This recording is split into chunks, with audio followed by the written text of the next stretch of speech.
Um das gemütliche Kaminfeuer anzuheizen, müssen lediglich einige einfache Schritte befolgt werden, um Gefahren zu vermeiden.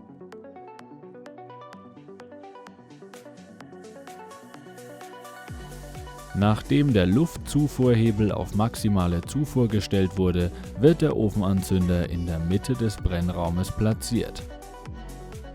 Anschließend nehmen Sie einige kleine Holzscheite und legen Sie diese über und um den Anzünder herum.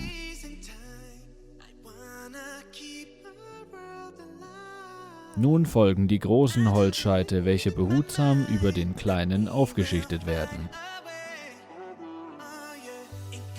Zum Schluss muss nur noch der Anzünder mit einem der Zündhölzer in Brand gesetzt und die Tür zum Brennraum wieder geschlossen werden, um den Austritt gefährlicher Gase zu vermeiden.